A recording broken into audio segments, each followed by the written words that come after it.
मैंने बहुत सारी वीडियोस बनाई हैं फियर के बारे में, कॉन्फिडेंस के बारे में, but this video is completely different. In this video हम बात करेंगे कॉन्फिडेंस के बारे में, फियर के बारे में, कैसे हम अपने कॉन्फिडेंस को बढ़ा सकते हैं, हम क्यों डरते हैं बात करने में, कारण क्या है, रीजन क्या है, और क्या क्या strategies and step by step processes हैं जिससे हम अपने कॉन्फिडेंस को बढ़ा सकते हैं, अपने स्टेज फियर को हटा सकते हैं, हम जो डरते हैं बोलने में उस चीज को कैसे ओवरकम कर सकते हैं। तो चलिए शुरू करते हैं। चलिए मान लेते हैं कि आपको स्टेज फियर है, मान लेते हैं कि आप में कॉन्फिडेंस की कमी है, but I just want to ask one question, how many times have you been on the stage? 1 times, twice, thrice, 4th time, 5 time, और एक भी बार नहीं। आई होप कि आप में से अधिकतर लोग एक बार या एक भी बार स्टेज पे नहीं गए हैं, जस्ट बिकॉज कि आपको डर लगता है। So what you have to do is apply horse sense technique. वो क्या होता है? तो चलिए स्टोरी के माध्यम से समझते हैं। एक गांव में एक व्यापारी रहता था जो घोड़े का व्यापार करता था। जैसे जैसे उसका घोड़े का व्यापार बड़ा हुआ तो उसने एक बड़े ही प्यार से गांव के ही एक स्टेशन के पास उसने अपना फार्म तैयार किया, पूरी मेहनत के साथ, पूरे लगन के साथ, और उसने अपनी सारी संपत्ति उस फार्म को बनाने में लगा दी। अब दिन था सामान और घोड़े के साथ वहां शिफ्ट करने का। वो शिफ्ट करता है, लेकिन शिफ्ट करने के साथ एक बड़ी परेशानी आ जाती है। वो परेशानी थी, जब भी स्टेशन के पास से कोई भी ट्रेन गुजरती उसके घोड़े बड़े बेचैन हो जाते, वो खाना पीना छोड़ देते, वो इधर से उधर दौड़ कूद करने लगते। यह देखकर व्यापारी बड़ा परेशान हुआ। उसे समझ में नहीं आ रहा था कि वो करे तो क्या करे। वो उस जगह को छोड़कर भी नहीं जा सकता था क्योंकि उसने अपनी सारी संपत्ति उस फार्म को बनाने में लगा दी थी। अंत में थक हार कर उसने एक युक्ति निकाली। जब भी उस स्टेशन के पास से ट्रेन गुजरती वो अपने घोड़ों को लेकर ट्रैक के पास दौड़ाना शुरू करता। उसने 1 दिन किया, 2 दिन किया, और लगातार उस काम को करता गया। बट कुछ समय बाद वो व्यापारी बीमार पड़ गया और उस दिन वो घोड़ों को लेकर नहीं जा सका। लेकिन उस दिन एक बड़ी आश्चर्यजनक घटना हुई, और वो घटना थी उस दिन जब ट्रेन उस स्टेशन के पास से गुजर रही थी तो उसके घोड़े को कोई फर्क नहीं पड़ रहा था। वो अपने खाने में लगे हुए थे, वो आराम करने में लगे हुए थे। यह देखकर व्यापारी बड़ा आश्चर्यचकित हुआ, आखिर हुआ क्या इन लोगों को। इस बात से एक चीज सीखने को मिलती है, we fear because we are experiencing something new और something unusual, and that's why we do fear. Same thing हमारे स्पीकिंग के साथ भी होता है। जब हम पहली बार किसी भी स्पीकिंग शो को अटेंड करते हैं या जब हम पहली बार स्टेज पे जाते हैं तो हमें बहुत डर लगता है। बट अगर हम किसी भी स्टेज पे बार बार जाते हैं तो हमारा स्टेज फियर खत्म हो जाता है। So my dear friends, if you want to improve your speaking, if you want to improve your confidence, and if you want to remove your fear, you have to get on stage again and again. You have to face your audience as frequently as you can, so that you can become more confident, so that you can speak better. आज तक कोई भी ऐसा व्यक्ति नहीं हुआ जो बिना बोले स्पीकिंग सीख गया। कोई भी व्यक्ति ऐसा नहीं हुआ जो बिना पानी में कूदे वो तैरना सीख गया। You have to get into the water to swim, and same applies with the speaking. You have to speak so that you can speak better.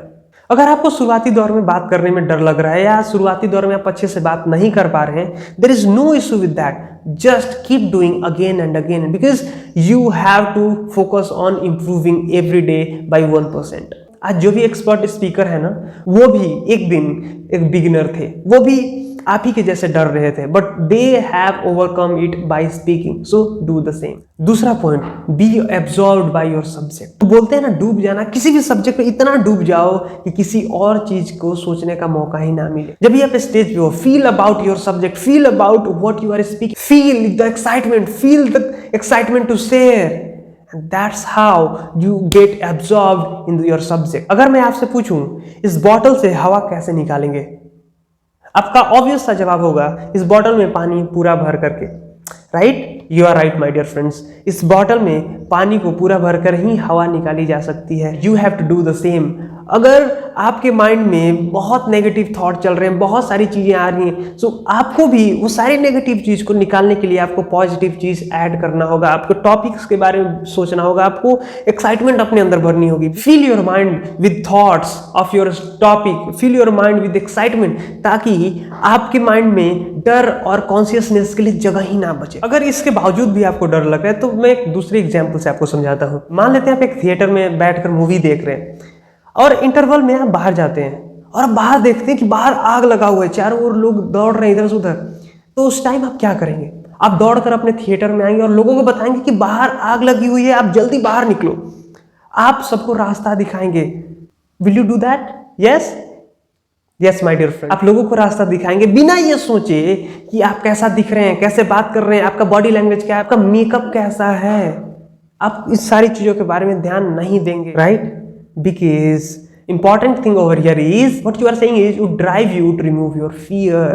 अगर आप अपने सब्जेक्ट में पूरी तरह से डूब चुके हैं ना, आप जानते हैं कि आप क्या बोलने वाले हैं, आप कितना उस चीज को फील कर पा रहे हैं, then there is no hope, there is no place for your fear or consciousness। और एक और चीज, स्टेज पे सब बुरा प्रदर्शन, और एक चीज स्टेज पर बुरे प्रदर्शन से और हानिकारक एक चीज होती है, वो है अच्छे प्रदर्शन की कल्पना।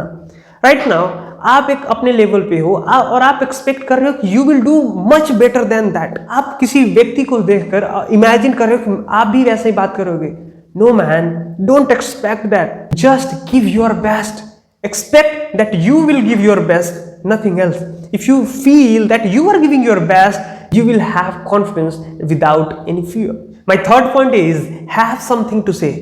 स्पीकर के साथ सबसे बड़ी परेशानी तब आती है ना, जब वो बिना प्रिपरेशन के साथ स्टेज पे पहुंच जाते हैं, खाली दिमाग स्टेज पे पहुंच जाते हैं। इस बात में कोई आश्चर्य नहीं कि प्रकृति जो है वो खालीपन से घृणा करती है। अच्छा, आप जहां पे बैठे हैं, अपने रूम में हो या रूम से बाहर हो, आप आसपास देखें, क्या आपको कुछ खाली दिखाई दे रहा है? तो आप बोलेंगे हाँ, ये मेरा रूम खाली है, ये पार्क खाली है, ये चीजें खाली हैं, बॉटल खाली है। बट माय डियर फ्रेंड, जो भी चीज आपको खाली दिख रही है वहां पे हवा है। Nothing is empty. प्रकृति का एक नियम है कि जो भी चीज खाली हो वहां उस आसपास की चीजों से उस जगह को भर देती है। जैसे इस बॉटल में आधा पानी है और आधे में हवा है। अगर मैं इस पानी को भर दूं, इसकी सारी हवा बाहर हो जाएगी। सेम चीज हमारे स्पीकिंग के साथ होता है। जब हम स्टेज पे जाते हैं, हमारे दिमाग में कुछ नहीं होता। उस टाइम हमारे दिमाग में एक दो चीजें चल रही होती है कि अरे यार, मैं अच्छा बोल रहा हूँ या नहीं, मैं अच्छा दिख रहा हूँ या नहीं, मैं अच्छा बोल पाऊंगा या नहीं। तो सारी चीजें वो खाली स्पेस में भर जाती हैं और हम चाहते हुए भी अच्छा नहीं कर पाते, हम अपने बेस्ट नहीं दे पाते हैं और हमारा फोकस स्पीकिंग से शिफ्ट होकर वो नेगेटिव चीजों पे चला जाता है, जिससे हमारा स्पीकिंग और प्रेजेंटेशन पूरी तरह से खराब हो जाता है। So what you have to do is prepare. Never go on stage without preparation. हमेशा आप प्रिपेयर करके जाएं कि आपको बोलना क्या है, कैसे बोलेंगे, क्या क्या कंटेंट होगा, क्या आपका कोर मैसेज होगा। दूसरा, आप अपने पहले कुछ लाइनों को बहुत अच्छी तरीके से प्रिपेयर कर लें, ताकि आपको वहां ये ना सोचना पड़े कि मैं शुरुआत कैसे करूं, क्या दो चार लाइनों बोलूं।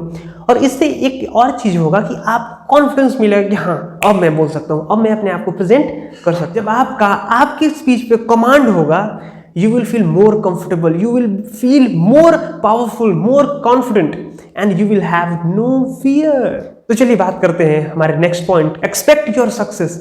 Expect your success with better preparation. चलिए एक एग्जाम्पल से समझते हैं। जब आप बीमार होते हैं और दवा खाते हैं, तो क्या आप ये उम्मीद करते हैं कि दवा खाने के बाद भी आप ठीक नहीं होंगे? No right. आप हमेशा उम्मीद करते हैं कि आपने दवा खा लिया है, यू विल गेट बेटर, आप ठीक हो जाएंगे, right? Same thing, expect with your preparation. अगर आपने प्रिपेयर किया है तो उम्मीद करें कि you will do best, you will do your best, nothing else.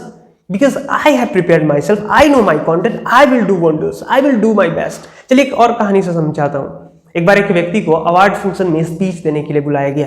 वो जैसे ही स्पीच देना शुरू करता है, कुछ ही सेकंड में वो हेजिटेट करना शुरू करता है और कुछ समय बाद वो अपनी स्पीच को पूरी तरह से भूल जाता है। वो प्रयास करता है लेकिन वो आगे बोल नहीं पाता है और अंत में थक हार कर वो अपने सीट पे आके बैठ जाता है। तो उसके पास में बैठे उसके मित्र ने पूछा कि भाई हुआ क्या, तुमने तो बहुत अच्छा प्रिपेयर किया, तुमने शुरुआत भी बहुत अच्छी की थी, आखिर हुआ क्या? तो बड़े ध्यान से उसका जवाब सुनिएगा। उसने जवाब दिया कि मैंने तुम्हें बोला था ना यार कि मैं नहीं बोल पाऊंगा। My dear friends, moral of this story is if you have prepared enough, expect for success and believe that you will do wonders, and if you believe you will fail, there is no hope for you, you will definitely fail, so expect if you have prepared enough। मुझे उम्मीद है कि यह video आपके confidence को बढ़ाने में और आपके स्टेज फियर को रिमूव करने में मदद करेगा। सो आप इसे अपने फ्रेंड्स, फैमिली मेंबर्स के साथ जरूर शेयर करेंगे। Don't forget to like and subscribe this channel. Thank you so much. See you in the next video. Till then, bye bye, take care.